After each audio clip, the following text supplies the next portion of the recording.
सोच लो एक पल, अचानक तुम्हारा पूरा शहर फ्रीज हो जाता है। टेम्परेचर 80 डिग्री सेल्सियस नीचे गिर जाता है और दुनिया की 90% से ज्यादा आबादी ठंड में जमी हुई मर जाती है।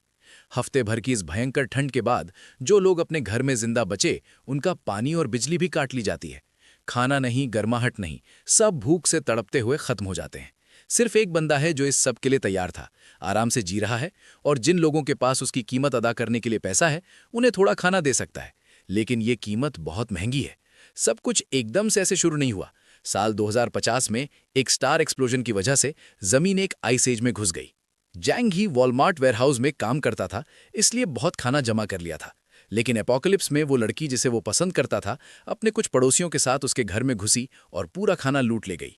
लड़की ने खुद माना, उसने उसे बहा के दरवाजा खुलवाया था। मरने से पहले जैंग ही ने कसम खाई, अगर जहन्नुम में भी मिला तो बदला लेगा। फिर जाने क्यों वो 3 महीने पीछे वक्त में वापस आ गया, सब होने से पहले। हैरान होते हुए उसने ठान लिया, अब इस लड़की का कोई चक्कर नहीं। जो डिजर्व करते हैं उनसे हिसाब लेना है, पड़ोसियों को तड़पते हुए देखना है और उसमें मजा लेना है। एक्सट्रीम कोल्ड आने में 3 महीने बचे हैं। प्रायोरिटी है आइस एज से पहले सब कुछ जमा करना और एक सेफ हाउस बनाना। वो सोच ही रहा था कहाँ से शुरुआत करें कि एक तेज रोशनी आंखों से गुजरी। अंधा होने की जगह उसने डिस्कवर किया कि चीजें एक अलग डायमेंशन में भेज सकता है, बिल्कुल गेम इन्वेंट्री की तरह। प्लान क्लियर था, एक पूरा सुपरमार्केट का खाना वहां स्टोर करना, ताकि सालों तक खाने पीने की फिक्र न रहे।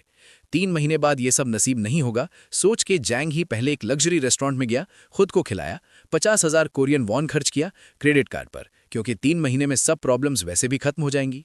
वो लड़की फैंग यूचिंग, जिसे वो सालों से प्यार करता था लेकिन कुछ नहीं बना, जिसने पिछली जिंदगी में उससे धोखा दिया, वो और उसकी सहेली ने देखा कि जैंग ही लग्जरी रेस्टोरेंट में गया।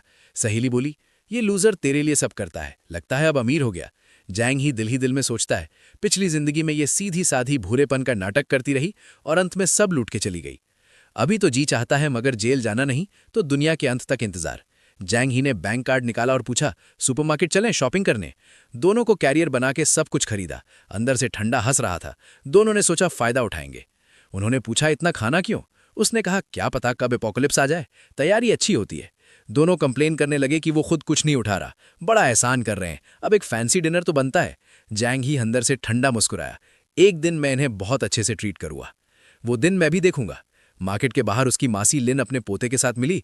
बोली, इतना खाना अकेले क्या खाएगा, कुछ मासी को दे दो। बात करते करते 5 साल के पोते ने शॉपिंग कार्ट चुरा लिया। जैंग ही ने वापस लिया, सॉरी सब अकेले खाऊंगा। बच्चा रोना धोना करने लगा, गालियां देने लगा। जैंग ही ने कहा, अगर ऐसा करता रहा तो दांत तोड़ दूंगा। बच्चा फौरन रो पड़ा। मासी ने डांटा, बड़े होकर बच्चे से लड़ रहे हो? मैं चॉकलेट खरीद के देती हूं, बाद में पैसे ट्रांसफर करूंगी। जैंग ही ने क्यूआर कोड दिखाया, बाद में नहीं अभी दो, वरना खुद जाओ खरीदने। मासी को गुस्से में छोड़ के चला गया। घर पहुंचा, फैंग यूचिंग ने आंखें मार के बोला, हमें मत भूलना। जैंग ही ने सीधा दरवाजा बंद कर दिया। दोनों को रुखसत करके उसने खरीदा हुआ खाना स्टोरेज स्पेस में डाला, टेस्ट किया कि वक्त के साथ खराब होता है या नहीं। अभी बहुत कुछ करना था। एक ऐसे फोर्ट्रेस की जरूरत थी जिसमें हीटिंग डिवाइसेस और मेडिकल सप्लाईज भी हों, और अगर हो सके तो वेपन्स भी। 3 महीने हैं अभी, जितना जल्दी हो सके सब बेच के और लेके तैयार होना है। अगले दिन स्टोरेज स्पेस देखा, खाना उतना ही ताज़ा था जितना रखा था। जिंदा चीजें स्टोर नहीं होती, लेकिन खाना बिल्कुल फ्रेश रहता है। ये जान के जैंग ही ने फोन उठाया और शहर के बेस्ट रेस्टोरेंट को कॉल किया। 500 कंप्लीट मील्स ऑर्डर किए डिलीवरी पर। बोला, 3 दिन 3 रात की दावत है, इसलिए इतना चाहिए। फिर प्रॉपर्टी डीड निकाला और बैंक गया, अपना अपार्टमेंट मॉर्टगेज पे लगाया। सोच सिंपल थी, एपोकलिप्स के बाद पैसे सिर्फ कागज होंगे, तो अभी लोन लो, 3 महीने बाद पेमेंट का कोई मतलब नहीं। मैनेजर ने वॉर्न किया, इंटरेस्ट ज्यादा होगी। जैंग ही ने हाथ रगड़ के कहा, कोई बात नहीं।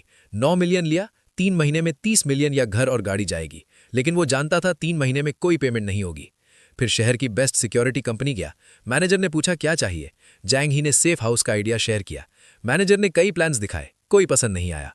उसने खुद बता दिया, घर एविएशन ग्रेड मटेरियल से रीइंफोर्स होगा, बालकनी में bullet proof glass, air filtration system, 360 degree blind spot free surveillance, front door bank vault जैसी। और एक और बात, वेपन्स का इंतजाम भी करो। मैनेजर हैरान था, बाकी सब हो जाएगा, वेपन्स नहीं। जैंग ही ने सोचा, घर तो एक फोर्ट्रेस बन ही जाएगा। फाइनल प्लान 8 मिलियन का था, डिपॉजिट देके काम फौरन शुरू करवा दिया। वेपन्स के लिए एक हंटिंग क्लब के मालिक को कॉल किया, कुछ क्रॉसबोज मिल गए। घर पहुंचे ही थे कि 500 फुल मील्स भी कई ट्रक्स में आ गई। 5 स्टार होटल की डिलीवरी ट्रक्स देख के पूरा मोहल्ला घुर रहा था। 1 मिलियन से कम तो था नहीं। थोड़ी देर में घर भर गया, सब कुछ स्टोरेज स्पेस में डाल दिया, सालों का खाना सिक्योर। अगले दिन सिक्योरिटी कंपनी के वर्कर्स आए सेफ हाउस बनाने शुरू करने। पड़ोसी देख के मजाक उड़ाने लगे। पूछा कोई गलत दवाई तो नहीं खा ली। जैंग ही ने इग्नोर किया, जब वक्त आएगा खुद पता चलेगा किसका मजाक उड़ा था। फिर अपनी कंपनी के मैनेजर के पास गया और मेडिकल सप्लाईज का एक हिस्सा डबल मार्केट प्राइस पर खरीद लिया। पहली प्रायोरिटी उसकी थी, चाहे दूसरी कंपनीज को पहले बेच चुके हों। थोड़ा थोड़ा करके सब घर ले आया। इन सब एक्टिविटीज ने फैंग यूचिंग का ध्यान खींच लिया। उसने पूछा क्या कुछ होने वाला है। बोली वो उसके बारे में बहुत सोच रही है हाल में। जैंग ही ने उसकी नकली फिक्र का कोई जवाब नहीं दिया। वो गुस्से में चली गई। वो जैंग ही जो पहले हर बात मानता था, अचानक इग्नोर करने लगा। उसकी बेस्ट फ्रेंड ने सिचुएशन देख के हंसते हुए कहा, अगर कुछ बड़ा होने वाला होता तो गवर्नमेंट बता देती। बस ये करो कि इस नए अमीर जैंग ही को अपनी तरफ करो और फायदा उठो। हफ्ते गुजरे, सेफ हाउस तैयार हो गई, सर्वेलेंस सिस्टम्स भी हर फ्लोर पे लग गए। जैंग ही बहुत खुश था। अब सिर्फ एक आखिरी खेप बाकी थी। कई ट्रक्स में पीने का पानी आया। डिलीवरी ड्राइवर था उसका चाचा यू, जो उसी मोहल्ले में रहता था। क्यूरियस था, इतना पानी क्यों? पिछली जिंदगी में चाचा यू उन गिने चुने अच्छे लोगों में से एक था। तो जैंग ही ने धीरे से कहा, इस साल बहुत ज्यादा ठंड पड़ेगी, जल्दी से सप्लाईज जमा करो।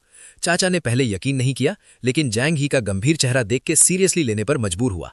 अगले हफ्तों में जैंग ही का रूटीन था, पैसा खर्चो और सप्लाईज जमा करो और रोज बो एंड एरो की प्रैक्टिस करो।